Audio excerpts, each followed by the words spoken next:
ਸਤਿ ਸ਼੍ਰੀ ਅਕਾਲ ਜੀ। ਪੰਜਾਬ ਬੁਲੇਟਿਨ ਵੇਖ ਰਹੇ ਸਾਰੇ ਦਰਸ਼ਕਾਂ ਦਾ ਮੈਂ ਸਵਾਤੀ ਗੁਪਤਾ ਨਿੱਘਾ ਸਵਾਗਤ ਕਰਦੀ ਹਾਂ। ਖਬਰਾਂ ਸ਼ੁਰੂਆਤ ਕਰਾਂਗੇ ਪਰ ਉਸ ਤੋਂ ਪਹਿਲਾਂ ਇੱਕ ਨਜ਼ਰ ਮਾਰਾਂਗੇ ਅਹਿਮ ਸੁਰਖੀਆਂ ਤੇ। ਸ਼ਾਂਤਮਈ ਢੰਗ ਨਾਲ ਨੇਪਰੇ ਚੜੀ ਤਰਨਤਾਰਨ ਵਿਧਾਨ ਸਭਾ ਦੀ ਜਿਮਨੀ ਚੋਣ ਤੇ ਬਿਹਾਰ ਦੀ ਚੋਣ ਪ੍ਰਕਿਰਿਆ ਈਵੀਐਮ ਦੇ ਵਿੱਚ ਕੈਦ ਹੋਈ ਉਮੀਦਵਾਰਾਂ ਦੀ ਕਿਸਮਤ 14 ਨਵੰਬਰ ਨੂੰ ਆਵੇਗਾ ਫੈਸਲਾ।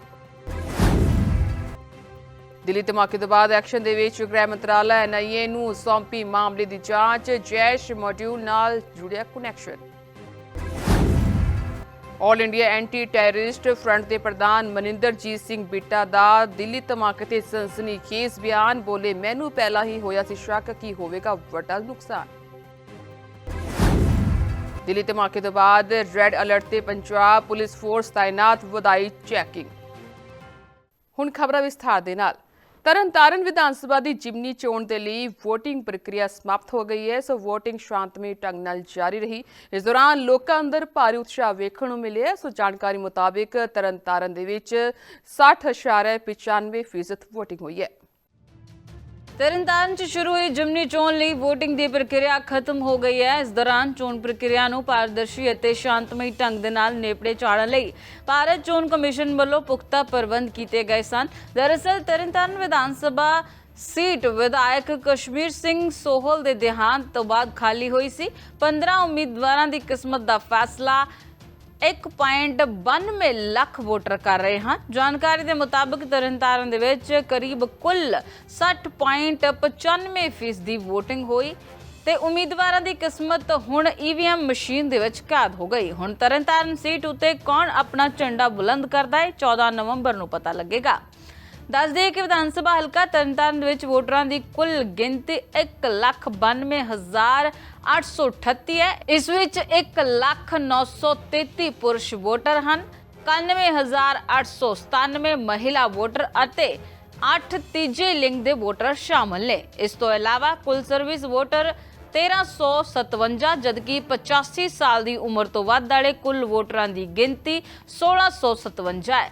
ਉੱਥੇ ਹੀ ਕੁੱਲ ਐਨਆਰਆਈ ਵੋਟਰ 306 ਅਤੇ ਇਸ ਦੇ ਨਾਲ ਹੀ 18 ਤੋਂ 19 ਸਾਲ ਦੀ ਉਮਰ ਵਾਲੇ ਵੋਟਰਾਂ ਦੀ ਕੁੱਲ ਗਿਣਤੀ 3,333 ਹੈ। ਜ਼ਿਮਨੀ ਚੋਣ 'ਚ ਕੁੱਲ 15 ਉਮੀਦਵਾਰ ਮੈਦਾਨ 'ਚ ਹਨ, ਜਿਨ੍ਹਾਂ 'ਚੋਂ 4 ਰਵਾਇਤੀ ਪਾਰਟੀਆਂ ਹਨ, 2 ਰਜਿਸਟਰਡ ਪਾਰਟੀਆਂ ਹਨ ਅਤੇ 9 ਆਜ਼ਾਦ ਉਮੀਦਵਾਰ ਹਨ।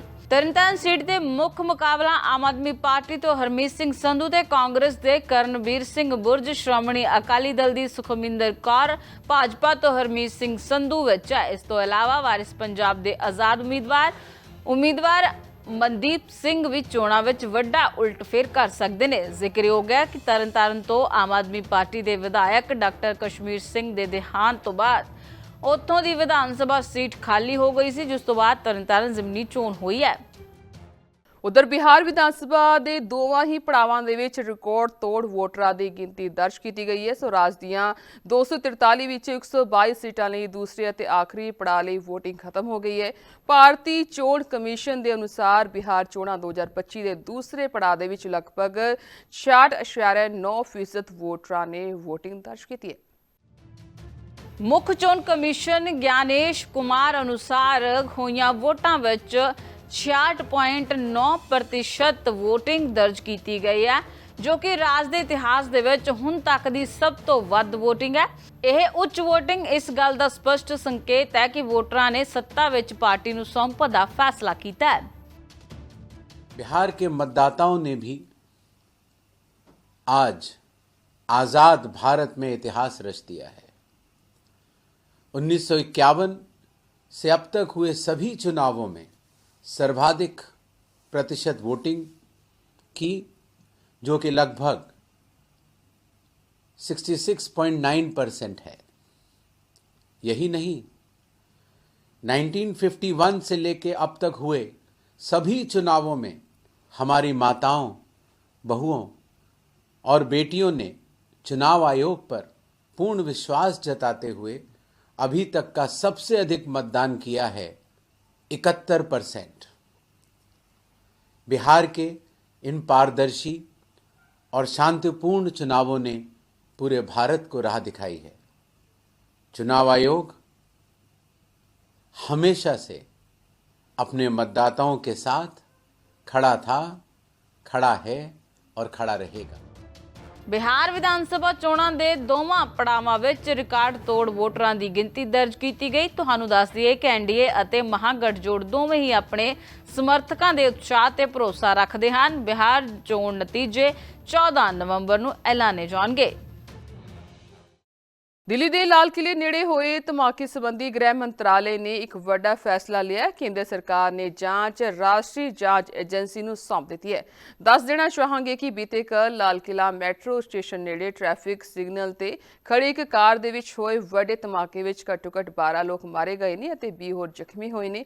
ਧਮਾਕਾ ਇੰਨਾ ਭਿਆਨਕ ਸੀ ਕਿ ਨੇੜਲੇ ਕਈ ਵਾਹਨਾਂ ਨੂੰ ਅੱਗ ਲੱਗ ਗਈ। ਦਿੱਲੀ 'ਚ ਹੋਏ ਕਾਰ ਧਮਾਕੇ ਦੇ ਮਾਮਲੇ ਵਿੱਚ ਜਾਂਚ ਏਜੰਸੀਆਂ ਨੇ ਹੁਣ ਜੰਮੂ ਕਸ਼ਮੀਰ ਵਿੱਚ ਆਪਣੀਆਂ ਕਾਰਵਾਈਆਂ ਤੇਜ਼ ਕਰ ਦਿੱਤੀਆਂ ਨੇ। ਇਸ ਮਾਮਲੇ 'ਚ ਗ੍ਰਹਿ ਮੰਤਰਾਲੇ ਨੇ ਦਿੱਲੀ ਧਮਾਕੇ ਦੀ ਜਾਂਚ NIA ਨੂੰ ਸੌਂਪ ਦਿੱਤੀ ਹੈ। ਇਸ ਤੋਂ ਪਹਿਲਾਂ ਕੇਂਦਰੀ ਗ੍ਰਹਿ ਮੰਤਰੀ ਅਮਿਤ ਸ਼ਾਹ ਨੇ ਲਾਲ ਕਿਲੇ ਨੇੜੇ ਹੋਏ ਧਮਾਕੇ ਦੇ ਮੱਦੇਨਜ਼ਰ ਰਾਸ਼ਟਰੀ ਰਾਜਧਾਨੀ ਤੇ ਦੇਸ਼ ਦੇ ਹੋਰ ਹਿੱਸਿਆਂ ਵਿੱਚ ਸੁਰੱਖਿਆ ਸਥਿਤੀ ਦੀ ਸਮੀਖਿਆ ਕੀਤੀ। ਦੱਸ ਦਈਏ ਕਿ ਦਿੱਲੀ ਪੁਲਿਸ ਨੇ ਗੈਰ ਕਾਨੂੰਨੀ ਗਤੀਵਿਧੀਆਂ ਐਕਟ UAPA 1967 ਦੀ ਸਖਤ ਧਾਰਾਵਾਂ ਦੇ ਤਹਿਤ ਮਾਮਲਾ ਦਰਜ ਕੀਤਾ। ਇਸ ਤੋਂ ਸਪਸ਼ਟ ਹੁੰਦਾ ਹੈ ਕਿ ਜਾਂਚ ਏਜੰਸੀਆਂ ਧਮਾਕੇ ਨੂੰ ਅੱਤਵਾਦੀ ਹਮਲੇ ਵਜੋਂ ਦੇਖ ਰਹੀਆਂ ਨੇ। ਜਾਂਚ ਨੇ ਧਮਾਕਿਆਂ ਨੂੰ ਜੰਮੂ ਕਸ਼ਮੀਰ ਅਤੇ ਹਰਿਆਣਾ ਵਿੱਚ ਪਛਾਣੇ ਗਏ ਜੈਸ਼-ਏ-ਮੁਹੰਮਦ ਮੋਡਿਊਲ ਦੇ ਨਾਲ ਜੋੜਿਆ ਹੈ। ਇਸ ਮੋਡਿਊਲ ਦੇ ਨਾਲ ਜੁੜੇ ਕਈ ਵਿਅਕਤੀਆਂ, ਜਿਨ੍ਹਾਂ ਵਿੱਚ ਡਾਕਟਰ ਵੀ ਸ਼ਾਮਲ ਹਨ, ਨੂੰ ਹਾਲ ਹੀ ਦੇ ਵਿੱਚ ਗ੍ਰਿਫਤਾਰ ਕੀਤਾ ਗਿਆ। ਇਨ੍ਹਾਂ ਛਾਪਿਆਂ ਵਿੱਚ ਲਗਭਗ 3000 ਕਿਲੋਗ੍ਰਾਮ ਵਿਸਫੋਟਕ ਅਤੇ ਕਈ ਹਥਿਆਰ ਬਰਾਮਦ ਕੀਤੇ ਗਏ ਹਨ। ਜਾਂਚ ਏਜੰਸੀਆਂ ਦੋਵਾਂ ਘਟਨਾਵਾਂ ਵਿਚਕਾਰ ਸੰਬੰਧ ਨੂੰ ਇੱਕ ਮੁੱਖ ਸੁਰਾਗ ਵਜੋਂ ਵਿਚਾਰ ਰਹੀਆਂ ਨੇ। ਕੇਂਦਰੀ ਗ੍ਰਹਿ ਮੰਤਰੀ ਅਮਿਤ ਸ਼ਾਹ ਨੇ ਰਾਸ਼ਟਰੀ ਰਾਜਧਾਨੀ ਵਿੱਚ ਲਾਲ ਕਿਲੇ ਨੇੜੇ ਹੋਏ ਧਮਾਕੇ ਦੇ ਮੱਦੇਨਜ਼ਰ ਦਿੱਲੀ ਅਤੇ ਦੇਸ਼ ਦੇ ਹੋਰ ਹਿੱਸਿਆਂ ਵਿੱਚ ਸੁਰੱਖਿਆ ਸਥਿਤੀ ਦੀ ਸਮੀਖਿਆ ਕੀਤੀ ਹੈ। ਸ਼ਾਹ ਨੇ ਸਵੇਰੇ ਇੱਕ ਮੀਟਿੰਗ ਦੀ ਅਗਵਾਈ ਕੀਤੀ ਹੈ ਅਤੇ ਸ਼ਾਮ ਤੋਂ ਪਹਿਲਾਂ ਦੂਜੀ ਮੀਟਿੰਗ ਬੁਲਾਈ ਹੈ। ਪਹਿਲਾ ਮੀਟਿੰਗ ਵਿੱਚ ਕੇਂਦਰੀ ਗ੍ਰਹਿ ਸਕੱਤਰ ਗੋਇੰਦ ਮੋਹਨ, ਇੰਟੈਲੀਜੈਂਸ ਬਿਊਰੋ ਦੇ director Tapan, Delhi police commissioner Satish Golcha ਅਤੇ ਰਾਸ਼ਟਰੀ ਜਾਂਚ ਏਜੰਸੀ ਦੇ ਡਾਇਰੈਕਟਰ ਜਨਰਲ ਸਤਾਨੰਦ ਵਸੰਤ ਦਾਤੇ ਸ਼ਾਮਲ ਹੋਏ।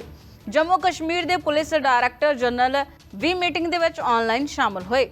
ਮੀਟਿੰਗ ਦੌਰਾਨ ਉੱਚ ਅਧਿਕਾਰੀਆਂ ਨੇ ਧਮਾਕੇ ਤੋਂ ਬਾਅਦ ਦੀ ਸਥਿਤੀ ਬਾਰੇ ਮੁੱਖ ਅਪਡੇਟਸ ਦਿੱਤੇ। ਗ੍ਰਹਿ ਮੰਤਰੀ ਨੇ ਕਿਹਾ ਕਿ ਉੱਚ ਜਾਂਚ ਏਜੰਸੀਆਂ ਧਮਾਕੇ ਦੀ ਜਾਂਚ ਕਰ ਰਹੀਆਂ ਨੇ ਅਤੇ ਘਟਨਾ ਦੀ ਤਹਿ ਤੱਕ ਪਹੁੰਚ ਕਰਨਗੀਆਂ।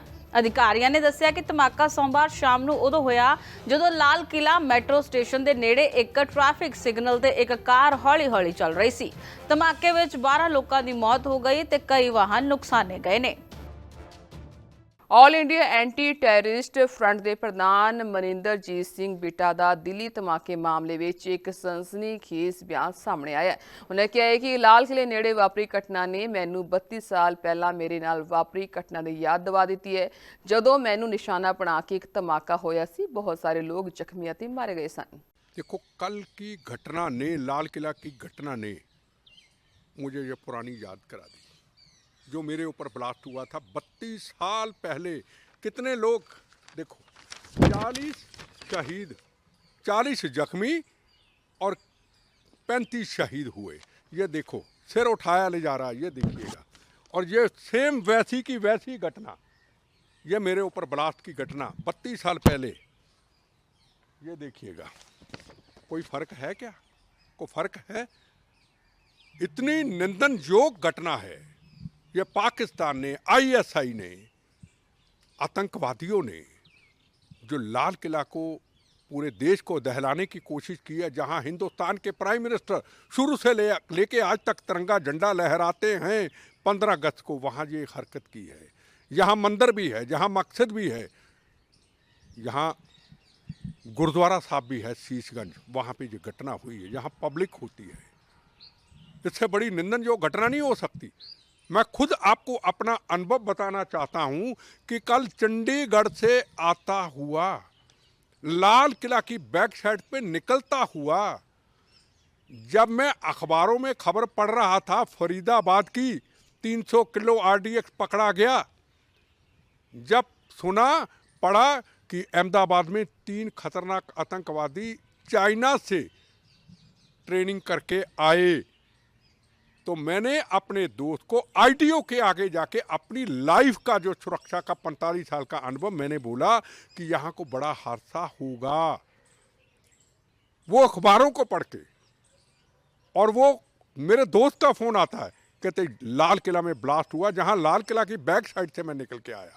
ਦਿੱਲੀ ਦੇ ਲਾਲ ਕਿਲਾ ਨੇੜੇ ਮੈਟਰੋ ਸਟੇਸ਼ਨ ਨੇੜੇ ਹੋਏ ਧਮਾਕੇ ਤੋਂ ਬਾਅਦ ਪੰਜਾਬ ਦੇ ਵਿੱਚ ਰੈੱਡ ਅਲਰਟ ਜਾਰੀ ਕਰ ਦਿੱਤਾ ਗਿਆ ਹੈ। ਪੁਲਿਸ ਕਮਿਸ਼ਨਰਸ ਸੀਪੀ ਅਤੇ ਐਸਐਸਪੀ ਨੂੰ ਚੌਕਸ ਰਹਿਣ ਦੇ ਆਦੇਸ਼ ਜਾਰੀ ਕੀਤੇ ਗਏ ਨੇ।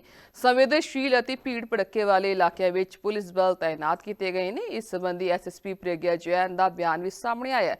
ਉਹਨੇ ਕਿਹਾ ਹੈ ਕਿ ਪੂਰੇ ਪੰਜਾਬ ਦੇ ਵਿੱਚ ਹਾਈ ਅਲਰਟ ਦੀ ਸਥਿਤੀ ਹੈ ਅਤੇ ਪੁਲਿਸ ਪੂਰੀ ਤਰ੍ਹਾਂ ਤਿਆਰੀ ਨਾਲ ਤਾਇਨਾਤ ਹੈ। ਹਾਈ ਅਲਰਟ ਦੀ ਇੱਕ ਸਟੇਟਸ ਹੈ पूरे पंजाब च भी, और ਉਹਦੇ ਵਿੱਚ ਹੀ ਫਰੀਦਕੋਟ ਪੁਲਿਸ ਪੂਰੀ ਮੁਸਤੈਦੀ ਨਾਲ ਤੈਨਾਤ ਹੈ ਤੇ ਕੱਲ ਰਾਤੀ ਵੀ 3-4 ਵਜੇ ਤੱਕ ਸਾਰੇ ਹੀ ਸਾਡੇ ਗੈਸਟਡ ਆਫੀਸਰਸ ਤੇ ਐਸਐਚਓਸ ਬਾਹਰ ਸੀ ਤੇ ਉਹਦੀ ਲੜੀ ਦੇ ਤਹਿਤ ਹੀ ਜਿੰਨੇ ਵੀ ਸਾਡੇ ਭੀੜ ਭੜਾਕੇ ਵਾਲੇ ਏਰੀਆਜ਼ ਨੇ, ਰੇਲਵੇ ਸਟੇਸ਼ਨਸ ਨੇ, ਬੱਸ ਸਟੈਂਡਸ ਨੇ, ਉੱਥੇ ਅਸੀਂ ਪ੍ਰੋਪਰ ਐਂਟੀ ਸਬੋਟੇਜ ਚੈੱਕਸ ਕਰਾ ਰਹੇ ਨੇ। ਡਰੋਨ ਰਾਹੀਂ ਅਸੀਂ ਸਰਵੇਲੈਂਸ ਰੱਖ ਰਹੇ ਨੇ, ਸੀਸੀਟੀਵੀ ਕੈਮਰਾਜ਼ ਰਾਹੀਂ ਅਸੀਂ ਸਰਵੇਲੈਂਸ ਰੱਖ ਰਹੇ ਔਰ ਇੱਕ ਵਿਜ਼ੀਬਲ ਪੁਲਿਸ ਪ੍ਰੈਜ਼ੈਂਸ ਅਸੀਂ ਮੇਨਟੇਨ ਕਰਕੇ ਰੱਖ ਰਹੇ ताकि एक ਜਿਹੜੇ ਮਾੜੇ ਅਨਸਰ ਹੈ ਉਹਨਾਂ ਦੇ ਮਨ 'ਚ ਪੁਲਿਸ ਦਾ ਇੱਕ ਪੈਰ ਹੈ। देखिए ये ਚੈਕਿੰਗਸ ਜਿਹੜੀਆਂ ਹੈਗੀ it is so as to instil a sense of confidence ਕਿ ਪਬਲਿਕ ਦੇ ਮਨ 'ਚ ਵੀ, ਔਰ ਜਦੋਂ ਵੀ ਕੁਝ ਇੱਕ ਹਾਈ ਅਲਰਟ ਦੀ ਸਿਚੁਏਸ਼ਨ ਹੁੰਦੀ ਹੈ ਤੇ ਪੁਲਿਸ ਦੀ ਡਿਊਟੀ ਹੁੰਦੀ ਹੈ ਕਿ ਅਸੀਂ ਵਿਜ਼ੀਬਲ ਪਲੇਸਿਸ ਤੇ ਪ੍ਰੋਪਰ ਇੱਕ ਸਖਤੀ ਮੇਨਟੇਨ ਕਰਕੇ ਰੱਖਣ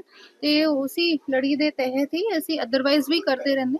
ਬਟ ਕਿਉਂਕਿ ਕੁਝ ਐਸੇ ਇੰਸਟੈਂਸਸ ਪਿੱਛੇ ਦਿੱਲੀ 'ਚ ਵੀ ਤੁਹਾਨੂੰ ਸਾਰਿਆਂ ਨੂੰ ਪਤਾ ਹੈ ਤੇ ਕੋਈ ਵੀ ਮਾੜਾ ਅਨਸਰ ਇਧਰ ਕੁਝ ਵੀ और गड़बड़ फैलाने की कोशिश ना करे और पुलिस अपनी प्रॉपर तनदेही ਨਾਲ ਡਿਊਟੀ करे। हाँ जी, सारी ही ट्रेन्स ਦੀ ਚੈਕਿੰਗਸ ਜਿਹੜੀ ਹੈਗੀ ਹੁੰਦੀ ਹੈ ਔਰ ਸਾਡੇ ਨਾਲ ਆਰਪੀਐਫ ਦੇ ਜਿਹੜੇ ਇੰਚਾਰਜ ਨੇ ਉਹ ਵੀ ਇੱਥੇ ਨੇ ਤੇ ਫਰੀਦਕੋਟ ਪੁਲਿਸ ਔਰ ਆਰਪੀਐਫ ਮਿਲ ਕੇ ਲਗਾਤਾਰ ਇਹ ਜਿੰਨਾ ਵੀ ਸਾਡਾ ਇਨਫਰਾਸਟ੍ਰਕਚਰ ਹੈ ਉਹਦੀ ਸਿਕਿਉਰਿਟੀ ਮੇਨਟੇਨ ਕਰਕੇ ਰੱਖਦੀ ਹੈ। ਸਾਡੀ anti sabotage team, dog squads भी रैंडम चेकिंग भी करते हैं और एटलीस्ट दिन में एक बार तो यहाँ रेलवे स्टेशन की और आले दुआले एरिया की चेकिंग। जी 112 सब तो सौखा है याद रखना और ਤੁਹਾਡੇ ਕੋਲ ਕੋਈ ਵੀ ਅਗਰ ਇਨਪੁਟ ਹੈਗੀ ਤਾਂ ਤੁਸੀਂ 112 ਤੇ ਭੇਜ ਸਕਦੇ। देखिए इंस्ट्रक्शंस यही नहीं कि ਅਸੀਂ ਭਾਵੇਂ ਉਹ ਪੁਲਿਸ ਹੋ ਭਾਵੇਂ ਉਹ ਕੋਈ ਵੀ ਸਿਟੀਜ਼ਨ ਹੋ ਆਪਣੇ ਅੱਖ ਕੰਨ ਖੁੱਲੇ ਰੱਖੋ ਤੇ ਤੁਹਾਡੇ ਆਲੇ ਦੁਆਲੇ ਕੋਈ ਵੀ ਚੀਜ਼ ਸ਼ੱਕੀ ਅਗਰ ਤੁਹਾਨੂੰ ਲੱਗਦੀ ਹੈ ਤਾਂ ਉਹਦੀ ਪੁਲਿਸ ਨੂੰ ਇਮੀਡੀਏਟਲੀ ਉਹਦੀ ਇਨਫੋਰਮੇਸ਼ਨ ਦਿਓ।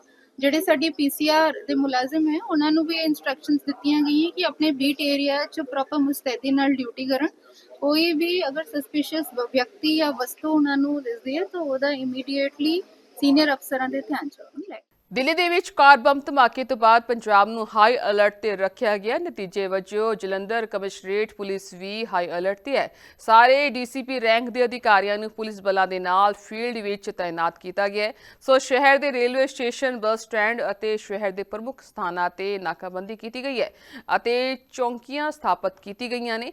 ਸੰਯੁਕਤ ਸੀਪੀ ਨੇ ਕਿਹਾ ਹੈ ਕਿ ਦਿੱਲੀ ਵਿੱਚ ਵਾਪਰੀ ਘਟਨਾ ਨੂੰ ਲੈ ਕੇ ਪੰਜਾਬ ਦੇ ਵਿੱਚ ਹਾਈ ਅਲਰਟ ਜਾਰੀ ਕਰ ਦਿੱਤਾ ਗਿਆ ਹੈ। ਰੇਲਵੇ ਸਟੇਸ਼ਨ ਅਤੇ ਹੋਰ ਭੀੜ ਭੜੱਕੇ ਵਾਲੀਆਂ ਥਾਵਾਂ ਤੇ ਜਾਂਚ ਕੀਤੀ ਜਾ ਰਹੀ ਹੈ।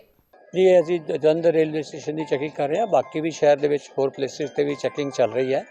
ਆਫੀਸਰ ਜਿਹੜੇ ਸੀਨੀਅਰ ਨੇ ਉਹ ਫੀਲਡ ਦੇ ਵਿੱਚ ਨੇ, ਇਨਕਲੂਡਿੰਗ ਸੀਪੀ ਮੈਮ, ਤੇ ਉਹ ਸਾਰੇ ਕਿਤੇ ਚੈਕਿੰਗ ਹੋ ਰਹੀ ਹੈ ਔਰ ਨਾਕਾਬੰਦੀ ਸ਼ਹਿਰ ਦੇ ਵਿੱਚ ਕੀਤੀ ਹੋਈ ਹੈ। ਥੋਰੋ ਚੈਕਿੰਗ ਕਰ ਰਹੇ ਹਾਂ ਹਰ ਇੱਕ ਆਉਣ ਜਾਣ ਵਾਲੇ ਨੇ। ਗੱਲ ਕਰੀਏ ਸਰ ਜਲੰਧਰ ਦੇ ਵਿੱਚ ਕਿੰਨੇ ਸਪੈਸ਼ਲ ਨਾਕੇਬੰਦੀ ਕੀਤੀ? ਜਿਹੜੇ 14 ਨਾਕੇ ਲੱਗੇ ਨੇ ਜੀ ਸਪੈਸ਼ਲ ਜਲੰਧਰ ਦੇ ਵਿੱਚ ਔਰ ਡਿਫਰੈਂਟ ਪਲੇਸਿਸ ਦੇ ਉੱਤੇ including city railway station, bus stand, ਇਹ ਸਾਰੀ ਸਾਡੀ ਵਾਈਟਲ ਇੰਸਟਾਲੇਸ਼ਨ ਤੇ ਚੈਕਿੰਗ ਚੱਲ ਰਹੀ ਹੈ। ਜੋ ਬੀਤੀ ਰਾਤ ਦਿੱਲੀ ਦੇ ਵਿੱਚ ਬਲਾਸਟ ਹੋਣ ਤੋਂ ਬਾਅਦ ਪੰਜਾਬ ਦੇ ਵਿੱਚ ਲੜ ਜਾਰੀ ਹੈ ਤਾਂ ਗੱਲ ਕਰੀਏ ਜਲੰਧਰ ਦੇ ਵਿੱਚ ਵੀ ਲੋਕਾਂ ਨੂੰ ਕੀ ਅਪੀਲ ਕਰਨਾ ਚਾਹੁੰਦੇ ਹੋ? ਨਹੀਂ, ਬਿਲਕੁਲ ਕੋਈ ਪੈਨਿਕ ਹੋਣ ਦੀ ਲੋੜ ਨਹੀਂ। ਪੁਲਿਸ ਬਿਲਕੁਲ ਅਲਰਟ ਹੈ ਜੀ ਔਰ ਅਸੀਂ ਏਰੀਆ ਡੋਮੀਨੇਟ ਕੀਤਾ ਹੋਇਆ, ਕੋਈ ਪਰੇਸ਼ਾਨੀ ਵਾਲੀ ਗੱਲ ਨਹੀਂ ਹੈ। ਸਰ ਕਿਤੇ ਵਾਲੇ ਬਾਜ਼ਾਰ ਹੈਗੇ ਉੱਥੇ ਵੀ ਪ੍ਰਬੰਧ ਕੀਤੇ? ਬਿਲਕੁਲ, ਉੱਥੇ ਵੀ ਸਾਰੇ ਪ੍ਰਬੰਧ ਕੀਤੇ ਹੋਏ ਜੀ। ਸਿਕਿਉਰਿਟੀ ਪ੍ਰੋਗਰਾਮ ਜਾਰੀ ਹੋਇਆ ਉਹਦਾ ਔਰ ਅਸੀਂ ਪ੍ਰੋਪਰ ਉੱਥੇ ਸਿਕਿਉਰਿਟੀ ਅਰੇਂਜਮੈਂਟਸ ਕੀਤੇ। ਲੋਕਾਂ ਨੂੰ ਕੀ ਅਪੀਲ ਕਰਨਾ ਚਾਹੁੰਦੇ? ਕੁਝ ਵੀ ਪੈਨਿਕ ਹੋਣ ਦੀ ਜ਼ਰੂਰਤ ਨਹੀਂ ਹੈ। ਸਾਡੇ ਇੱਥੇ ਬਿਲਕੁਲ ਪੀਸਫੁਲ ਹੈ ਔਰ ਹਰ ਆਉਣ ਜਾਣ ਵਾਲੇ ਤੇ ਨਿਗਾਹ ਰੱਖੀ ਜਾ ਰਹੀ ਹੈ। ਬਿਲਕੁਲ ਠੀਕ ਹੈ। ਦਿੱਲੀ ਦੇ ਲਾਲ ਕਿਲਾ ਮੈਟਰੋ ਸਟੇਸ਼ਨ ਤੇ ਪਾਰਕਿੰਗ ਏਰੀਆ ਵਿੱਚ ਹੋਏ ਧਮਾਕੇ ਤੋਂ ਬਾਅਦ ਕਾਂਗਰਸੀ ਨੇਤਾ ਸਚਿਨ ਪਾਇਲਟ ਦਾ ਇੱਕ ਵੱਡਾ ਬਿਆਨ ਸਾਹਮਣੇ ਆਇਆ ਹੈ। ਉਹਨੇ ਕਿਹਾ ਹੈ ਕਿ ਇਹ ਹਮਲਾ ਨਿੰਦਣਯੋਗ ਹੈ, ਖਾਸ ਕਰਕੇ ਦਿੱਲੀ ਦੇ ਇੰਨੇ ਮਹੱਤਵਪੂਰਨ ਸਥਾਨ ਤੇ। ਸੋ ਇਸ ਦੀ ਬਹੁਤ ਹੀ ਡੂੰਘਾਈ ਨਾਲ ਜਾਂਚ ਹੋਣੀ ਚਾਹੀਦੀ है। देखिए, बड़ा दुखद हादसा हुआ है और देश की राजधानी में इस प्रकार से जो विस्फोट हुआ, अभी तक मुझे जानकारी मिली कि लगभग 8-9 लोगों की जानें गई हैं, सैकड़ों लोग उसमें घायल हैं। और बड़ा नंदनीय घटनाक्रम है और बड़ा एक संवेदनशील इलाके में इस प्रकार का ब्लास्ट हुआ है, तो इसकी तो बहुत गंभीरता से तफ्तीश होनी चाहिए और जो भी इसके पीछे है, कोई व्यक्ति या संगठन जो भी है, उस पर सख्त कार्रवाई करने का काम सरकार को करना चाहिए। और लॉ एंड ऑर्डर देश की राजधानी में अगर इस प्रकार ख़राब होता है तो बहुत चिंता का विषय है। मैं उम्मीद करता हूं कि जो घायल हैं वो जल्द स्वस्थ हो जाएं और बहुत जल्द एजेंसियां, पुलिस, गृह मंत्रालय और सरकार उन लोगों तक पहुंच सकें जिन्होंने इस इतने बड़े विस्फोट को अंजाम दिया है। ਪ੍ਰਧਾਨਮੰਤਰੀ ਮੋਦੀ ਭੂਟਾਨ ਦੇ 2 ਦਿਨਾਂ ਦੌਰੇ ਤੇ ਨੇ। ਇਸ ਦੇ ਭੂਟਾਨ ਦੇ ਵਿੱਚ ਭਾਰਤ ਦੇ ਰਾਜਦੂਤ ਸੰਦੀਪ ਆਰੀਆ ਦੀ ਪ੍ਰਤੀਕਿਰਿਆ ਸਾਹਮਣੇ ਆਈ ਹੈ। ਇਸ ਦੌਰੇ ਦਾ ਉਦੇਸ਼ ਭੂਟਾਨ ਨਾਲ ਵਿਸ਼ੇਸ਼ ਦੋਸਤੀ ਅਤੇ ਸਹਿਯੋਗੀ ਸਬੰਧਾਂ ਨੂੰ ਹੋਰ ਮਜ਼ਬੂਤ ਕਰਨਾ ਹੈ। Energy partnership was another very important feature of the discussions, and I think energy has had a long history both in the Indian side and means the Prime Minister of India and the King of Bhutan, both of them underlined the fact that we have the foundation for the hydropower partnership between the two countries was laid during the period of the 4th King of Bhutan in 1970s. Over a period of time it has had enormous achievements. There was after the meeting the joint inauguration of this 1020 megawatt Punat Sangchu 2 hydropower project, and that project has added 40% to the total installed power generation capacity in Bhutan, which I think is a very important, very big step forward. Prime Minister of India also mentioned about another hydropower project on which both countries have agreed to move forward. That project has been in the work, the Punat Sangchu 1 project. There was around energy, if I have to add, basically the renewable energy is a very important dimension which is getting added because it enhances energy security of Bhutan and also brings India's skills capabilities in that area. So the two countries signed and exchanged in the presence of the two leaders an MOU on cooperation in the field of renewable energy, which will cover solar energy, wind energy, biomass energy, green hydrogen, and tree storage and energy storage in general. So which I think is a very good beginning. It's a very substantive memorandum of understanding in which two countries will look at joint design and development of energy projects in all of these areas. At the same meeting, there was an announcement of a line of credit of Indian rupees 4,000, which translates into null from 40 billion, which has been kind of extended. Supreme court ਨੇ ਭਾਰਤੀ ਚੋਣ commission ਨੂੰ ਤਾਮਿਲਨਾਡੂ, ਪਾਂਡੂਚੇਰੀ ਅਤੇ ਪੱਛਮੀ ਬੰਗਾਲ ਦੇ ਵਿੱਚ voter ਸੂਚੀਆਂ ਦੇ ਵਿਸ਼ੇਸ਼ ਤੀਬਰ ਸੋਧ ਨੂੰ ਚੁਣੌਤੀ ਦੇਣ ਵਾਲੀਆਂ ਪਟੀਸ਼ਨਾਂ ਤੇ ਜਵਾਬ ਮੰਗਣ ਲਈ ਨੋਟਿਸ ਜਾਰੀ ਕੀਤਾ ਹੈ। ਜਸਟਿਸ ਸੂਰਿਆਕਾਂਤ ਅਤੇ ਜੋਈ ਮਲਿਆ ਬਾਗਚੀ ਦੀ ਸ਼ਮੂਲੀਅਤ ਵਾਲੇ ਬੈਂਚ ਨੇ ਇਹ ਵੀ ਆਦੇਸ਼ ਦਿੱਤਾ ਹੈ ਕਿ ਇਨ੍ਹਾਂ ਰਾਜਾਂ ਤੇ ਬਿਹਾਰ ਦੇ ਸੰਬੰਧਿਤ ਹਾਈ ਕੋਰਟਸ ਵਿੱਚ SIR ਮਾਮਲੇ ਸੰਬੰਧੀ ਲੰਬਿਤ ਪਟੀਸ਼ਨਾਂ ਦੀ ਸੁਣਵਾਈ ਨੂੰ ਫਿਲਹਾਲ ਰੋਕ ਦਿੱਤਾ ਜਾਵੇ। ਅਦਾਲਤ ਨੇ ਅਗਲੀ ਸੁਣਵਾਈ 26 नवंबर 2025 ਨੂੰ तय की है। आज माननीय सुप्रीम कोर्ट में SIR के मामले पे सुनवाई हुई, उसमें 5 और भी पिटीशन आ गई हैं। बंगाल से, तमिलनाडु से, पुडुचेरी से पिटीशन आई हैं। उन लोगों ने SIR का विरोध किया है। तमिलनाडु में हवाला दिया गया है कि नहीं बाढ़ आ सकती है, वहाँ पे इंटरनेट की समस्या है, ऐसे बहुत सारे तरीके बताए गए हैं कि नहीं वहाँ SIR क्यों नहीं होना चाहिए। हमने पहले ही मांग किया था और आज हमने फिर से रिपीट किया है कि SIR पूरे देश में होना चाहिए, रेगुलर इंटरवल पे होना चाहिए। ये कोई 10 साल 20 साल में नहीं होना चाहिए, बल्कि हर लोकसभा इलेक्शन के पहले हर 5 साल में एक बार होना चाहिए। हमने आज ये भी मांग किया है कि आधार को न तो रेजिडेंस प्रूफ माना जाए, न तो डेट ऑफ बर्थ का प्रूफ माना जाए, न तो सिटीजनशिप का प्रूफ माना जाए। वोटर लिस्ट में नाम जुड़वाने के लिए 3 कंडीशन होनी जरूरी है। वो भारत का नागरिक होना चाहिए, वो 18 साल का होना चाहिए, और तीसरी कंडीशन है कि वो उसी क्षेत्र में रहना चाहिए जहाँ वोटर लिस्ट में नाम जुड़वाना चाहता है।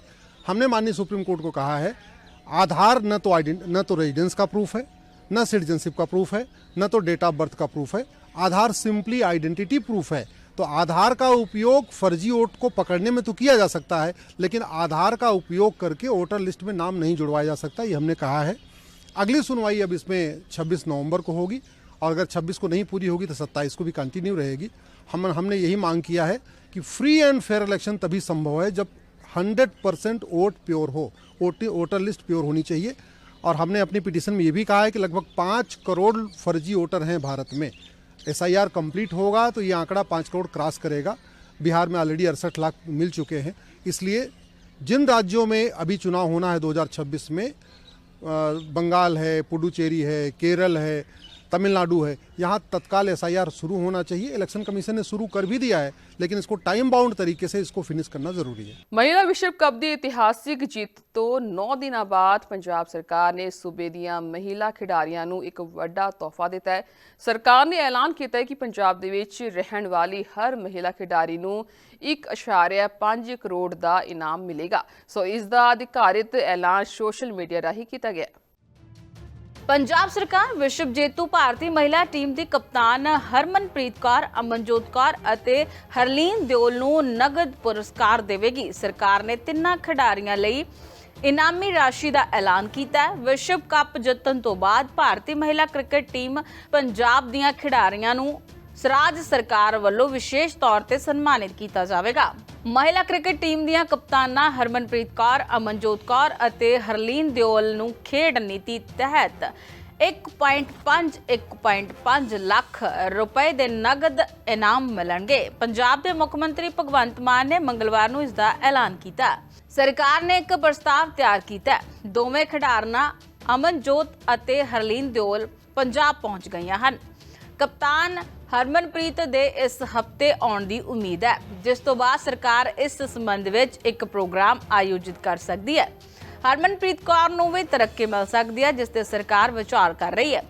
ਇਸੇ ਤਰ੍ਹਾਂ ਅਮਨਜੋਤ ਅਤੇ ਹਰਲੀਨ ਨੂੰ ਨੌਕਰੀਆਂ ਦੀ ਪੇਸ਼ਕਸ਼ ਵੀ ਕੀਤੀ ਜਾ ਸਕਦੀ ਹੈ। ਇਸ ਤੋਂ ਪਹਿਲਾਂ ਵਿਸ਼ਵ ਕੱਪ ਜਿੱਤਣ ਤੋਂ ਬਾਅਦ ਮੁੱਖ ਮੰਤਰੀ ਭਗਵੰਤ ਮਾਨ ਨੇ ਤਿੰਨਾਂ ਖਿਡਾਰਨਾਂ ਦੇ ਨਾਲ ਵੀਡੀਓ ਕਾਨਫਰੰਸਿੰਗ ਰਾਹੀਂ ਗੱਲ ਕੀਤੀ ਸੀ।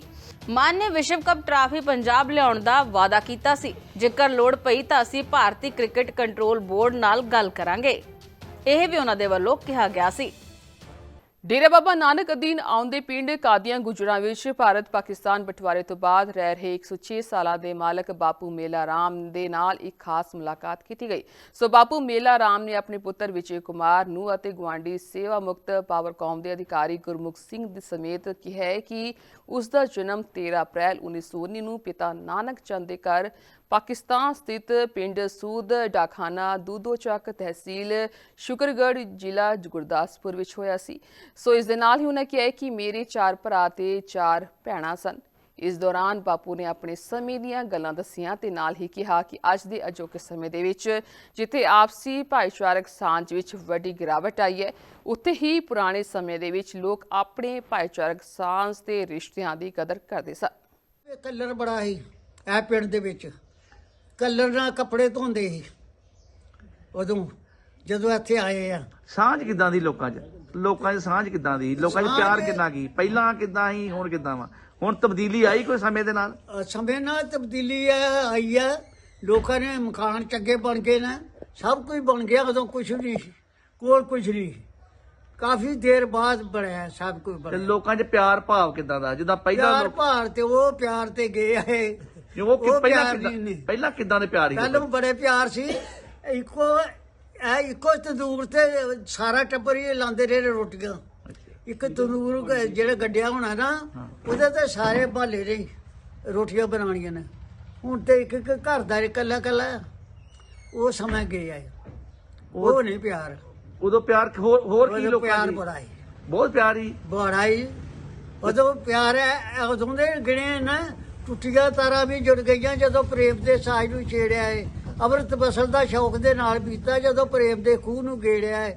ਅਸੀਂ ਠੰਡ ਵਰਤਾਈ ਹੈ ਪ੍ਰੇਮ ਦਿਲ ਵਿੱਚ, ਝਗੜਾ ਦੂਈ ਦਾ ਕਦੇ ਨਿਬੇੜਿਆ ਏ। ਵੀਰਾ ਪ੍ਰੇਮ ਦੀ ਸਾਰਖੀ ਉਹ ਜਾਣੇ ਜਿਹੜਾ ਖੁਦੀ ਨਾਲ ਤੇ ਹੰਕਾਰ ਨਾਲ ਦਿਲ ਨਿਬੇੜਿਆ। ਸੋ ਇਸ ਸਨ ਪੰਜਾਬ ਬੁਲੇਟਿਨ ਦੀਆਂ ਅਹਿਮ ਖਬਰਾਂ। ਇਸ ਦੇ ਨਾਲ ਹੀ ਤੁਸੀਂ ਮੈਨੂੰ ਦਿਓ ਆ ਗਿਆ। ਧੰਨਵਾਦ।